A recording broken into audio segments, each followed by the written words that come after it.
खबर शामिल करते हैं लाहौर से, जहां पर चीचावतनी के नवाही गांव 110-7-8 से गुमशुदा होने वाली 6 साल बच्ची अदीबा मुबारक के वालिदैन की लाहौर में प्रेस कॉन्फ्रेंस। सुनिए उन्होंने क्या कहा।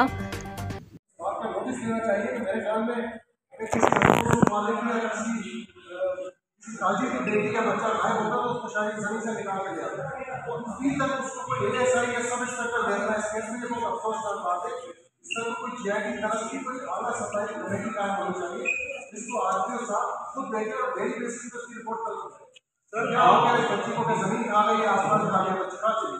सर पुलिस के इस रवैये के खिलाफ आप आईजी साहब को दरख्वास्त आपने दी है या हाईकोर्ट में रिट्राई किया आपने या करने का इरादा है?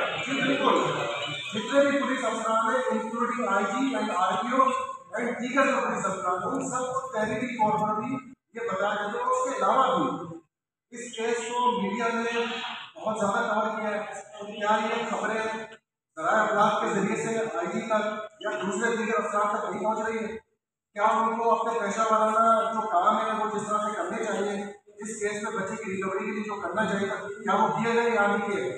अब आखिरी दरवाज़ा ये है कि हम अदालत चले गए इस केस के लिए और अदालत से जाकर रुजू करें कि भाई इस बच्ची की बाजियाबी अमल में लाए।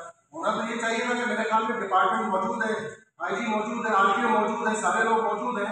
मेरे ख्याल में इस केस को सीरियस लेने की जरूरत है और उसको मैं जैसे कि आपको कह रहा हूँ कि जो जीआईडी की तरफ की जो कमेटी होती है वो कायम करने की जरूरत है जिसमें एसएसपी साहब हो, इलाके के लोग हो, इलाके के जो सीनियर अफसरान है वो मौजूद हो और दूसरे रेलेवेंट इदारे से लोग, तब तो मेरे ख्याल में इस बच्चे की मिलने की कोई उम्मीद सामने आएगी।